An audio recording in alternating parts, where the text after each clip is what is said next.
एक दुनिया समानांतर।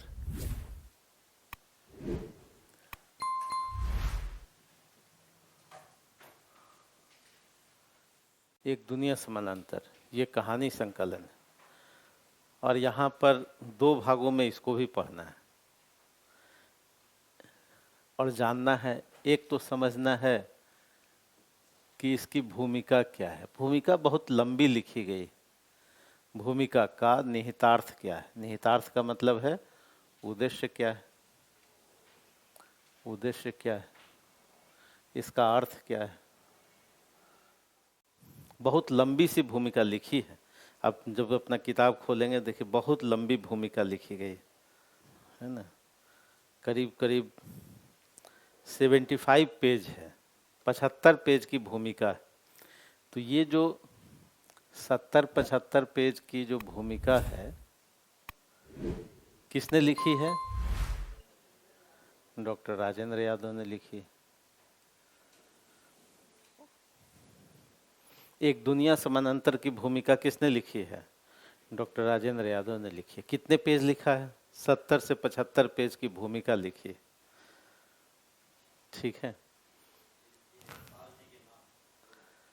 हाँ, समर्पण किसी को भी हो, लेकिन भूमिका 70 से 75 पेज। और फिर उसके बाद देखिए कहानियां कितनी हैं बताइए? 22।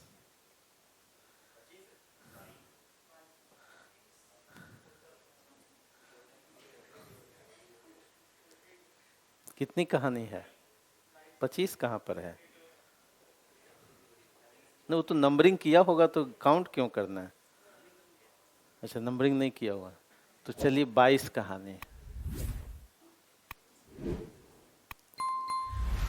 एक दुनिया समानांतर को दो हिस्सों में पढ़ना है। एक तो भूमिका को और फिर उसको क्या पढ़ना है?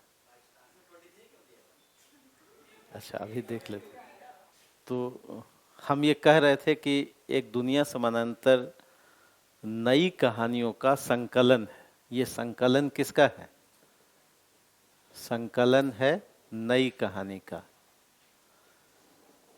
नई कहानियों का संकलन है। नई कहानी में बहुत सारी कहानियां लिखी गई।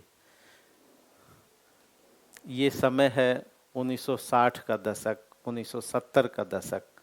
1960-70 के दशक में जो कहानियां लिखी गई उस दौर की कहानियों को नई कहानी कहा गया। और कई सारे कहानीकार हैं। जैसे आपने कविता में नई कविता पढ़ा है, आपको याद है? नई कविता की विशेषताएं याद हैं? तो नई कविता की जो विशेषताएं हैं उन विशेषताओं को रखते हुए कहानियों ने भी उन विषयों पर कुछ लिखा है। जैसे राजनीतिक पर बात की है, मध्य वर्ग की विसंगतियों पर बात की है। आपने नगर बोध देखा है नई कविता में? सांप तुम सभ्य तो हुए नहीं, नगर में बसना भी तुम्हें नहीं आया। या वो कविता आपने पढ़ी होगी, अजीब जंगल है, धूप के कतरे को तरसती, यहाँ न चांद है न हवा है। तो ये सब नगर बोध की कविताएं। तो नगर बोध और इस यंत्रणा को बताती है एक दुनिया समानांतर की कहानियां भी। तो भूमिका लिखी गई और 22 कहानी लिखी गई। 22 कहानी सभी आपके कोर्स में है। तो ये पाठ्यक्रम में है। कई लोग कहेंगे कि जी नहीं है सभी पाठ्यक्रम में, लेकिन पाठ्यक्रम में सभी। हाँ हाँ, इसमें से जो कुछ मुख्य है वो पढ़ लीजिए। यानी जो इसमें मुख्य हैं 10 से 12 ये तो पढ़ ही लेना है। वैसे पढ़ना तो सब है, लेकिन 10 से 12 मुख्य पढ़ लेना है। अब ये जब पढ़ लेंगे उसके बाद भूमिका पढ़नी है। भूमिका कब पढ़नी है? हाँ, लास्ट में। क्योंकि शुरू में पढ़ेंगे तो हो सकता है समझ में ना आए, है ना। तो सबसे पहले आप क्या पढ़ लें? कहानियों को पढ़ लें। हाँ, उसके बाद क्या पढ़ लें? भूमिका को पढ़ लें। तो एक दुनिया समानांतर की भूमिका कुछ और ज़्यादा स्पष्ट होगी और वैसे ही हम लोग पढ़ेंगे भी। यानी पहले 2-4 कहानियाँ पढ़ लेते हैं, फिर हम भूमिका में क्या कहा गया है इसको बताएंगे। संकलन का मतलब है कि सारी कहानियाँ डॉक्टर राजेंद्र यादव ने नहीं लिखी है। उन्होंने कई अपने मित्र मंडली, अपने सहयोगी, अपने समय के जो कहानीकार हैं उनकी कुछ प्रतिनिधि कहानियों को लिया है ना, और उसको क्या किया है? एक किताब का रूप दिया है। कंपाइल कर दिया। जैसे अगर आपके दोस्त 10 हों और 10 उन्होंने कोई कविताएं लिखी है और आपकी भी एक कविता है, आपने उसको किताब का एक आकार दे दिया और उसकी भूमिका लिख दी। ठीक वैसे ही डॉक्टर राजेंद्र यादव जी की कहानी है, इसमें एक ही कहानी है, उस कहानी का नाम क्या है? टूटना। एक कहानी उन्होंने अपनी भी एक कहानी को इसमें लिखा है, संकलित किया है, और बाकी कई लोगों की कहानियां हैं, इसलिए ये नई कहानी का प्रतिनिधि संकलन माना जाता है, रिप्रेजेंट करता है एक दुनिया समानांतर। ठीक है, और इससे सवाल कहाँ पूछा जाएगा? सेकंड पेपर में सवाल पूछा जाएगा। तो जरा नोट कर लीजिए कि कौन कौन सी 22 कहानियों में से 10 से 12 कहानियां आपको पढ़ लेने, और एक एक करके हम इसको पढ़ेंगे। तो जरा नोट कीजिए, टिक लगा लीजिए। अमरकांत की कहानी, जो पहली कहानी है, जिंदगी और जोंक। जिंदगी और जोंक किसकी कहानी? अमरकांत। इसके बाद कृष्ण बलदेव वैद की कहानी मेरा दुश्मन। कृष्ण बलदेव वैद की कहानी मेरा दुश्मन।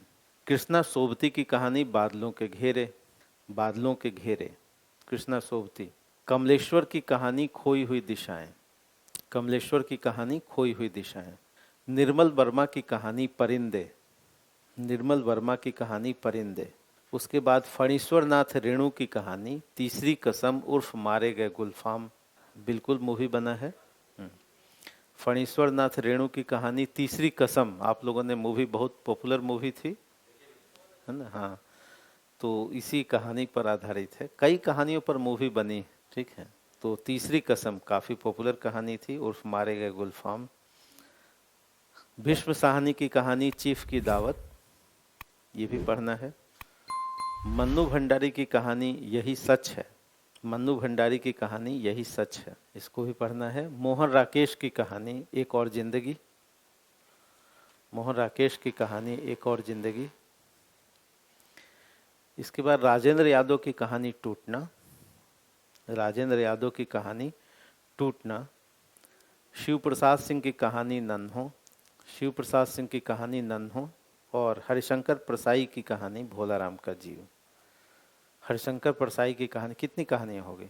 हाँ, तो 12 ये कहानियाँ पढ़ लीजिए। ये तो न्यूनतम पढ़ना है, इसलिए पढ़ना है कि कहीं से भी सवाल आ जाते हैं और 10 अंक आपका छूट जाए, ये वाजिब है नहीं, पूछा हुआ है। तो ये 12 कहानियाँ आपको पढ़ लेनी। जी, व्यंगकार तो उनकी भी, हाँ, बड़े व्यंगकार हैं, उन्हीं की कहानी है भोलाराम का जीव।